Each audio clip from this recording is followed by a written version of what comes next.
Luxury flat, वो भी शहर के बेहद पॉश इलाके हीरापुर में। यहाँ आपके लिए बेहद उचित दर पर 2 BHK, 3 BHK और 4 BHK लग्जरी फ्लैट उपलब्ध है। तो फिर डर किस बात की? अपने घर के सपने को साकार कर इसे यादगार बनाएं। आज ही बुकिंग कराएं और डायमंड मिल पाए। संपर्क करें।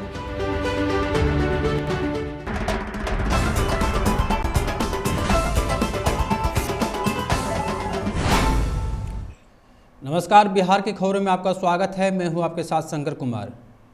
बिहार के अलग अलग जिलों में तैनात 7 जज की शक्तियां शून्य कर दी गई है। पटना हाईकोर्ट प्रशासन की ओर से इस संबंध में आदेश जारी कर दिया गया है। पटना हाईकोर्ट के रजिस्ट्रार जनरल की ओर से जारी नोटिस के मुताबिक इन सभी की न्यायिक एवं प्रशासनिक शक्तियां तत्काल प्रभाव से निरस्त कर दी गई है। इन जजों के खिलाफ इतनी कड़ी कार्रवाई क्यों की गई, अभी यह पता नहीं चल पाया है। पटना हाईकोर्ट को जल्द ही 4 नए जज मिल सकते हैं। इससे मुकदमों की सुनवाई में तेजी आएगी। पटना हाईकोर्ट प्रशासन ने 8 फरवरी को एक नोटिस जारी कर खगड़िया, मधुबनी, कटिहार, बांका, पटना, सासाराम एवं मुजफ्फरपुर के न्यायिक पदाधिकारियों की प्रशासनिक एवं न्यायिक शक्तियों को निरस्त कर दिया। बिहार के मुख्यमंत्री नीतीश कुमार हाई लेवल बैठक में कानून व्यवस्था व शराबबंदी की स्थिति की समीक्षा कर रहे हैं। पूर्वाह्न 11:30 बजे से हो रही बैठक में पुलिस महानिदेशक, DGP व गृह सचिव सहित अन्य वरीय अधिकारी मौजूद हैं।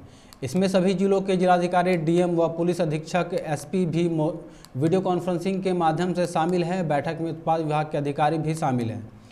मुख्यमंत्री नीतीश कुमार बिहार जनसभा के बजट सत्र के पहले राज्य में कानून व्यवस्था की स्थिति की समीक्षा कर लेना चाहते हैं।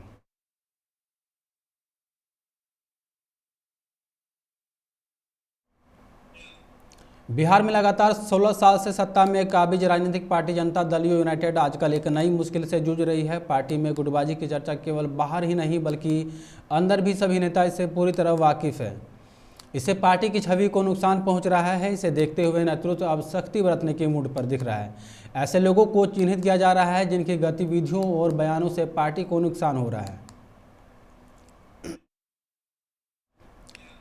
बिहार में शासन प्रशासन से परेशान लोग अपनी शिकायतें लेकर मुख्यमंत्री नीतीश कुमार सीधे मिल सकेंगे। राज्य में कोविड संक्रमण की तीसरी लहर का प्रकोप कम होने के साथ मुख्यमंत्री ने एक बार फिर जनता के दरबार में मुख्यमंत्री कार्यक्रम शुरू करने का फैसला किया है।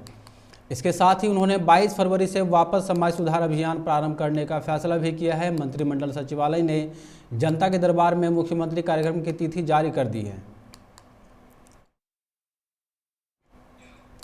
बिहार के स्वास्थ्य विभाग में नौकरियों का नया पिटारा खुल गया है। यहां डॉक्टर से लेकर लैब टेक्नीशियन तक की नियुक्ति प्रक्रिया शुरू कर दी गई है। योग्य उम्मीदवारों को इन मौकों का लाभ जरूर ही उठाना चाहिए। राष्ट्रीय स्वास्थ्य मिशन के तहत राज्य के सदर अस्पतालों के लिए 207 विशेषज्ञ डॉक्टरों की संविदा पर नियुक्ति प्रक्रिया मंगलवार से शुरू कर दी गई है। वहीं बिहार राज्य कर्मचारी चयन आयोग के जरिए लैब टेक्नीशियन की बाहरी प्रक्रिया भी चालू है। इस खबर में आपको दोनों भर्ती प्रक्रियाओं के संबंध में विस्तार से जानकारी मिल सकेगी। आम चुनाव नहीं होने के बावजूद बिहार का राजनीतिक तापमान दिन ब दिन बढ़ता जा रहा है। विशेषकर बिहार विधानसभा का चुनाव को लेकर राष्ट्रीय कार्यकारिणी की बैठक में हिस्सा लेने और MLC चुनाव के लिए पार्टी प्रत्याशी के नामों को अंतिम रूप देने के लिए राजद सुप्रीमो दिल्ली से पटना पहुंच गए हैं। बिहार आने से पहले उन्होंने संवाददाताओं से बात करते हुए फिर से सक्रिय चुनावी राजनीति में आने की इच्छा प्रकट की है। 73 वर्षीय लालू प्रसाद ने कहा कि यदि उन्हें कोर्ट से चुनाव लड़ने की अनुमति मिल जाती है तो वे PM नरेंद्र मोदी को जवाब देना चाहते हैं।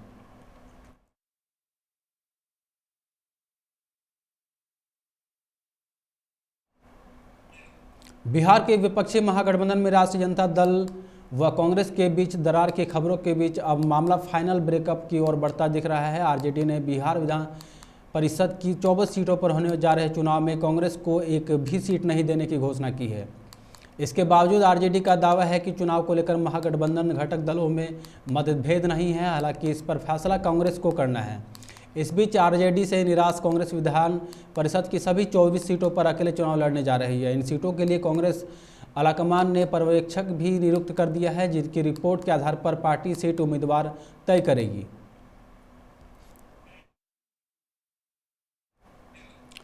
अपनी अविवाहित संतान पर आश्रित माता पिता भी पारिवारिक पेंशन से हकदार होंगे। राज्य के कैबिनेट के इस फैसले को प्रभावी बनाने के लिए वित्त विभाग ने मंगलवार को संकल्प जारी किया है। इसके साथ ही यह फैसला राज्य में भी लागू होगा। संकल्प के अनुसार पारिवारिक पेंशन का लाभ उन माता पिता को मिलेगा जिनकी संतान की सरकारी सेवा में रहने के दौरान मृत्यु हो गई है। ऐसे दिवंगत कर्मी का कोई अन्य आश्रित जन जीवित नहीं है जिनके माता पिता संतान की आय पर ही आश्रित रहे हैं। बता दें कि पहले अविवाहिता सरकारी कर्मियों की सेवा काल में आकस्मिक निधन होने पर माता पिता को आश्रित मानकर परिवार पेंशन देने की व्यवस्था राज्य में नहीं थी। केवल पति पत्नी या संतान इसके हकदार होते थे।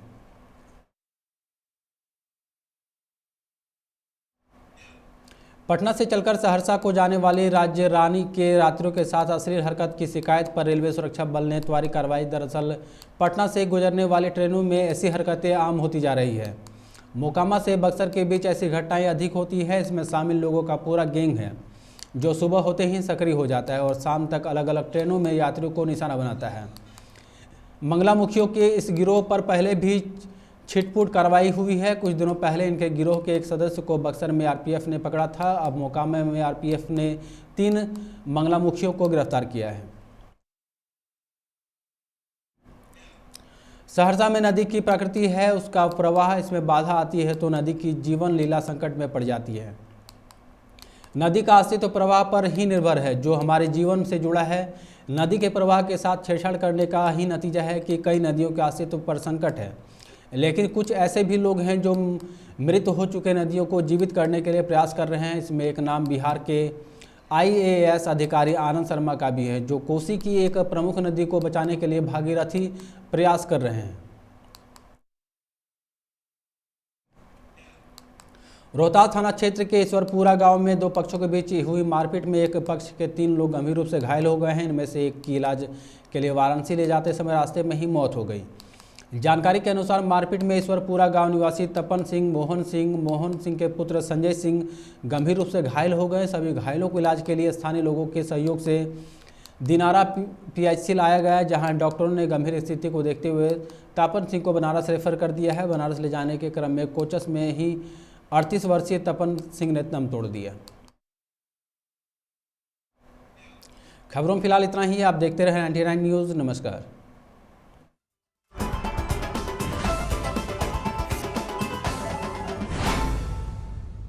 सूर्या रियलकॉन लेकर आया है धनबाद का पहला अल्ट्रा लग्जरी फ्लैट, वो भी शहर के बेहद पॉश इलाके हीरापुर में। यहाँ आपके लिए बेहद उचित दर पर 2 BHK, 3 BHK और 4 BHK लग्जरी फ्लैट उपलब्ध है।